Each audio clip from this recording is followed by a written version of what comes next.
Hey, what's up, guys? Gons here for the Face Like the Sun channel. Welcome to 2020, a whole new decade, and I'm going to try to bring you guys as many updates as possible. Just brief ones, nothing too crazy, no long analysis or anything like that, but just bring you guys the news as much as I can. I'm going to try to do it 2 or 3 times a week. I know I was trying to do once a week a while ago, but I think if I can just dig in and try to get more stuff out to you guys, I think it's going to help you guys at least keep in touch with what's happening. But this is a story I'm going to start with SingularityHub.com. These breakthroughs made the 2010s the decade of the brain. And it basically goes through the idea that we basically in this decade have become much more controlling of our brains and our minds, really. It says here in this quote from the article, in 2010, the idea that we'd be able to read minds, help paralyzed people walk again, incept memories, or have multi-layered brain atlases was near incomprehensible. Few predicted that deep learning, an AI model loosely inspired by neural processing in the brain, would gain prominence and feed back into decoding the brain.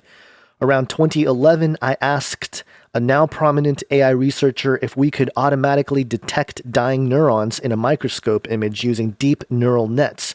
We couldn't get it to work. Today, AI is readily helping read, write, and map the brain.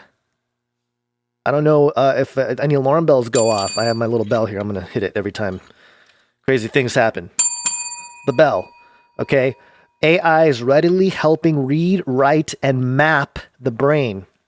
As long as it's being used to create this simulated reality of who we are, what we are, our minds. This is what we've been talking about for years on this channel and on the podcast and everything else. So here, that's where we are. And, at the same time, it's really interesting that we have all this science that can do all this amazing things with the brain, yet it doesn't seem like they're doing a whole lot to break down other aspects. For example, World Hypnotism Day. History, significance of Hypnotism Day. I know there's a day for everything, but in this age where we're reading minds with AI, I think it's fascinating that we have this Hypnotism Day, that we're celebrating hypnotism. And I, for one, have not really been able to be hypnotized in terms of, even when I was a kid, I remember in high school, during a graduation thing, they brought a hypnotist on stage and, he invited students up, and I had people that I knew, people that I grew up with on stage, like acting like chickens and whatever they were doing.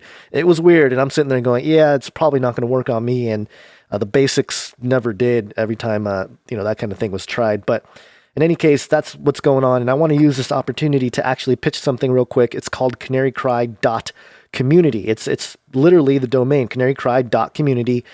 You can go there. It's a social media site for people that are watching. If you're watching this video right now, you're likely at least curious or like talking about these issues. CanaryCry.Community is a social media platform that we built. We're literally building, when people say, well, what are you guys going to do? Twitter and Facebook and blah, blah, blah, all the data mining and all that stuff. Well, we just built our own social media. So if you guys want to go there and hang out, there's lots of discussion taking place, a lot of different threads. There's a dank memes thread. There's all kinds of stuff. So go check it out. Go sign up. We're using Discourse to create this forum for you guys. It's a throwback forum, but it's made for the 2020s or whatever. Anyway, I just want to pitch that because in that community, CanaryCry.Community, one of the topics someone brought up was hypnosis, worldview versus Christianity. He says it's interesting because he was also someone who couldn't be hypnotized. And he says that it's a trust thing. And, that trust is only part of the formula to keep from being put under. Knowledge and understanding of the truth are the other 2 deciding factors that determine whether you will be manipulated by these squatters. And, it's true. And people have had this discussion throughout, and I threw my 2 cents in there as well. But yeah, CanaryCry.Community, lots of discussion taking place on these types of topics that you're just not going to get a solid biblical discussion about in your church setting or your family setting, whatever it may be. It's a place for you guys to do that. So anyway, just wanted to pitch that because we just started it. There's over 450 people in there already, and it's just something you can do to do something different with your social media time. But this is the main story I wanted to bring to you guys in this video. This is Live Mint, How Transhumanism Will Run the Office. University of Reading professor Kevin Warwick became the world's first cyborg in 1998. And, basically goes through this idea of metamorphosis and the mind-body duality. What does it really mean?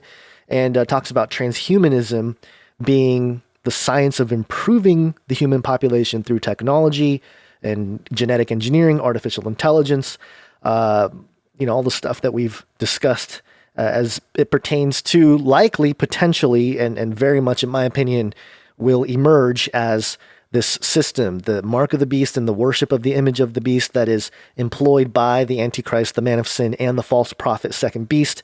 These things can be done at a worldwide level where every nation, tongue can have access to it, and any class, rich, poor, slave, free, or whatever, has access to it. This technology that is deployed to everybody. This seems to be taking place, just unfolding right before our eyes. And the level of mind control that they're planning for the world here is astonishing, because now you talk about the satellites that they're putting up there, that they want to put, whatever you think the shape of the earth is and what space is, they're definitely putting up their own network where they want to bring the internet to all the people. But in reality, it's going to be these internet systems where the cloud itself is the manipulative factor to shape reality for humans here down on terra firma. It's just crazy. Just all the technology, that's what it's leading to. It's this weird mind uploading into the internet cloud, which is literally up in the sky. So anyway, this article has a couple different quotes here that I found troubling and ironic and interesting. According to Hava Tirosh Samuelson, Associate Professor of History at the Arizona State University in the U.S., transhumanism explores different arenas of cybernetics, gene editing, nanotechnology, biotechnology, behavioral science, and artificial intelligence. Hugh Herr, a bionic designer at Massachusetts Institute of Technology, MIT, who has led the neuro-embodied design methodology, believes transhumanism, quote, will extend our nervous system into the synthetic world and the synthetic world into us, fundamentally changing who we are. My bell. This is the mark of the beast theory that we, not me myself, but just the whole community of truthers at the beginning of this century really came to realize. Not just one person, again, not just one author. There's a few people that talked about this, but just as a community realized, as the church, I think a remnant of the church. Not everybody is realizing this, obviously, in the church, but this prophecy about the mark and the image and the worship, the reason why the judgment is so intense, if you go read Revelation 14, I think it's mentioned again in 17 and 19, the judgment of those who receive the mark and worship the image, it's pretty much eternal torment. And what causes that? Well, it's no longer being human, no longer being eligible for the salvation of Christ. That's a real serious issue when it comes to eternal life and your mind, your soul, just the things that are more eternal, the bigger scale, the grander things in reality.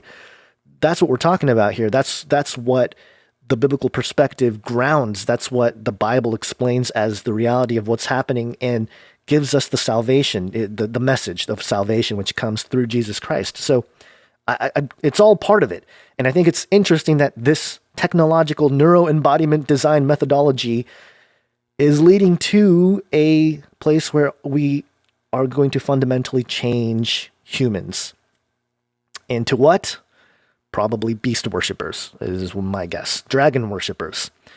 Breaking the mold, there was a whole mature era of DIY cyborgs where biohackers fiddled with technology to enhance their physiological self. Cybernetics saw some stalwarts emerge and own the field with names like Kevin Warwick, the world's first cyborg, who in 1998 implanted a microchip in his left arm to control a remote arm. He also linked his nervous system with the internet to control a robot hand directly from his neural signals. There are several examples: Jerry Jalava's USB thumb, Claudia Mitchell's bionic limb, and Jesse Sullivan's robotic hands, which have all emanated from the need to rise beyond physical disability or revel in new perspective on human augmentation.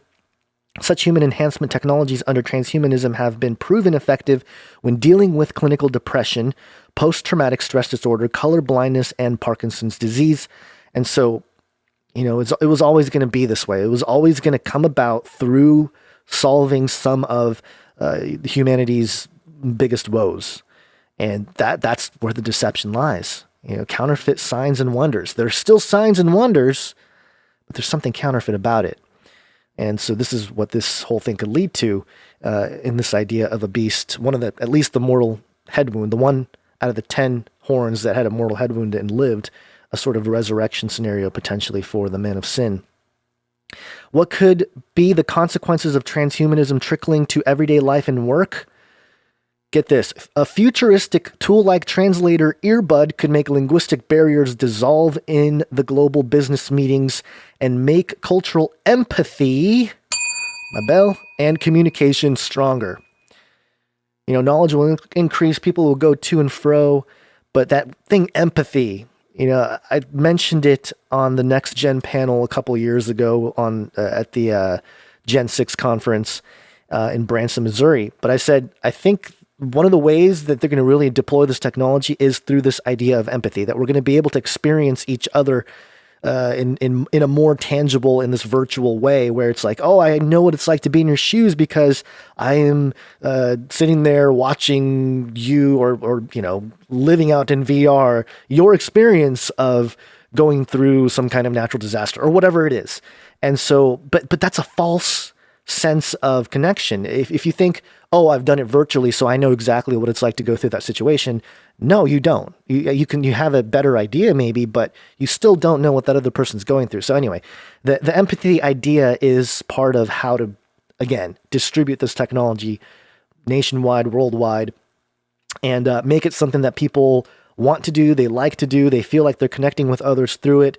Empathy. It's part of the deception, I think, in this whole grand scheme of things. But let me continue on here. Ganesh Chakravarthi, editor at the Takshashila Institution and a researcher of transhumanism, says, quote, neural augmentations can enable cohesive work practices between humans and robots. Powered exoskeletons can be invaluable in disaster management and recovery. That one, actually, I don't mind that much in terms of, I think it would be cool to have an exoskeleton and walk around.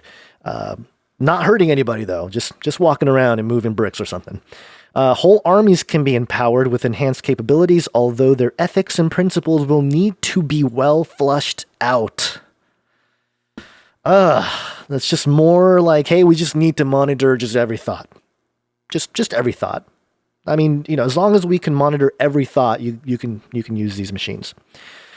Setting the right protocol in 2018, a team of researchers from US's Cornell University presented a paper, BrainNet, a multi-person brain-to-brain interface for direct collaboration between brains, offering an interface that would allow future colleagues to execute tasks using non-invasive direct brain-to-brain communication.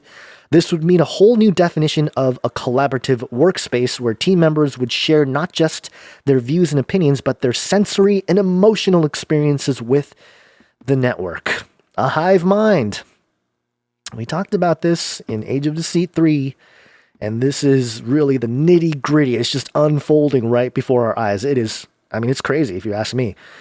Implants, Wi-Fi, again, just that whole project with Elon Musk, Starlink wanting to send tens of thousands of satellites into the sky, and I can only imagine the night sky becoming this giant advertisement for whatever corporation that has all the money to put their constellations, or artificial constellations, up in the skies, and beaming Wi-Fi down to everybody, beaming perhaps experiences down to people. Come on, this is like the Project Bluebeam, but on mega steroids, kind of. If it's not just an illusion that you project onto the sky, but hey, we can actually manipulate your brain directly from this cloud above. Okay, new regulations. Before this. However, deep worries about the transhumanist turn of the workplace. Okay, I think this is hilarious the way they end this article. All right, this is live mint. I don't know like how much.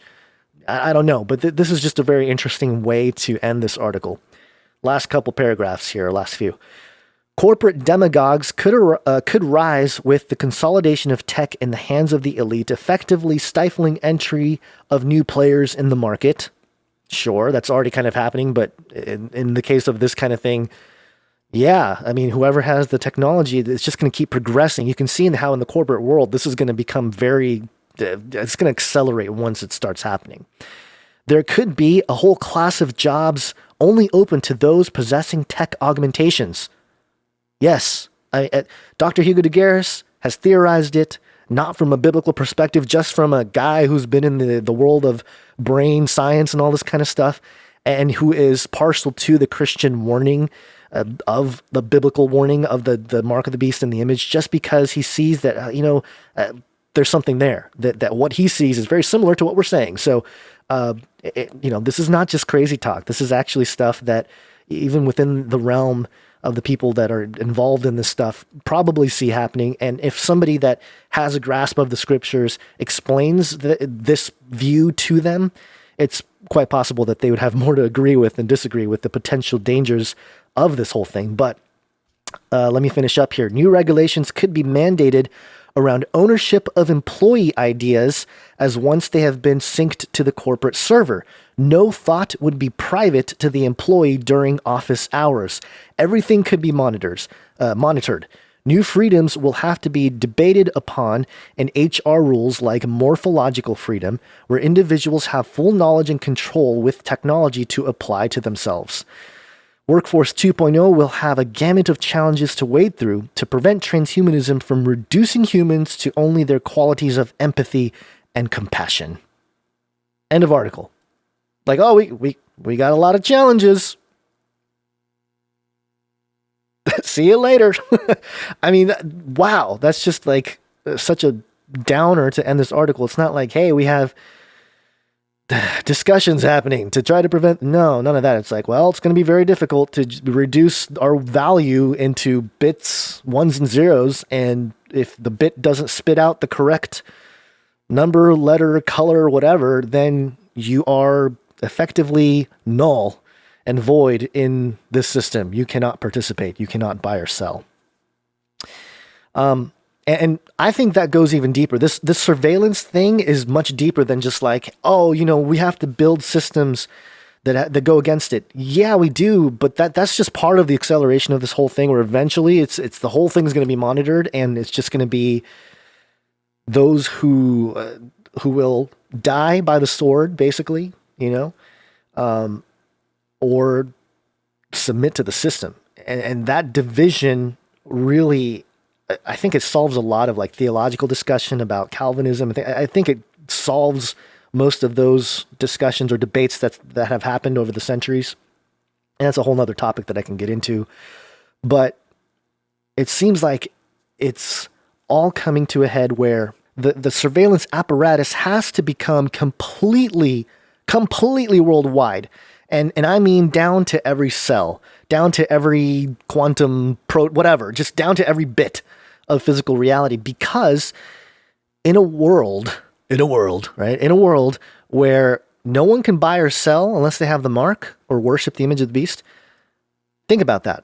Okay, let's say we can't participate. Oh, you are shut out from the system. Okay, well, I mean, all right, I can't access this particular market, but maybe I can access another market, or I can still trade between people. I can go and trade with somebody down the street and be like, hey, I'll give you whatever, just some bananas for that hammer or whatever it is. I don't know why bananas and hammer. I don't know. But anyway, you can still trade. But if there's an apparatus in place where even that transaction is monitored and no, you cannot buy or sell. You do not have the mark. You cannot trade.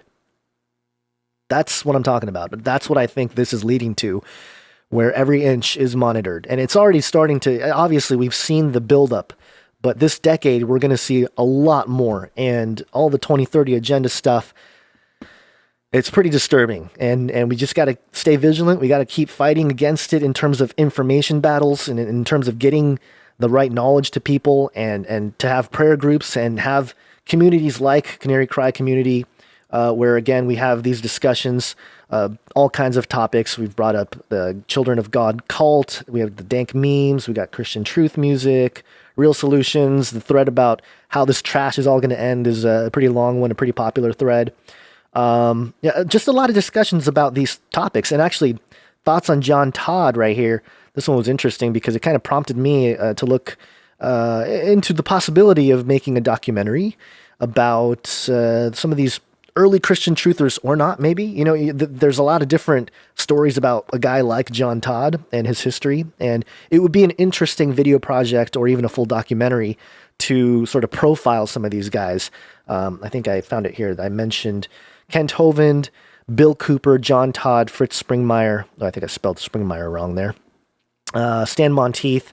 I threw in Chuck Missler in there, even though, you don't have to agree with everything these guys ever said. I'm just saying these are the guys early on, when I was researching things, I came across their work and I thought, oh, wow, these are Christians actually talking about this, and they're actually making some pretty solid points, and they're grounding it in the word, and it's all making sense. So anyway, that's all I had for you guys today. Hopefully I can bring you guys again more updates just like this, just 1 or 2 articles, just real quick and just to the point, and keep you guys informed. So that's about it. I got a bell. Talk to you guys later. Patrons. Oh, Patreon. So we're at 318 patrons right now, and I did the math. And again, I don't care about the number of subs. I'm just comparing it just for an illustration, just to let you guys know. So I took the 318 people, which I'm very grateful for. You guys are the best. You guys are the hardcore people that believe in what we do here on this channel. The math basically says that only 0.1% of subscribers are actually people that have supported on Patreon. And my goal for the year is basically to just go to 0.4. I know it's a quadruple, which sounds like a lot, but really all I'm trying to get to is from 0.1% support, according to the number of subscribers, to 0.4% support based on the number of subscribers. So if you guys can help me out with that, I appreciate it. The goal is just about 1,000 patrons is where I'm looking at, that I would like to see. If you guys are willing to just even start at $1 a month, that'll really be helpful. $5 a month, very helpful. And I'm going to actually come up with a couple more tiers and have some awards and some swag for you guys. So all that will be coming up in the next few weeks. But in the meantime, just wanted to point you guys to patreon.com/FaceLikeTheSun. Help support this channel. I'm really close to actually turning off ads completely on the YouTube channel. And if we get to that 1,000 mark, for sure the ads will turn off, like no problem. And I want to get to that point. So that's about it, guys. Thank you guys for supporting the channel. Thank you guys for watching. Hope you guys get something out of it. Have an awesome day. God bless.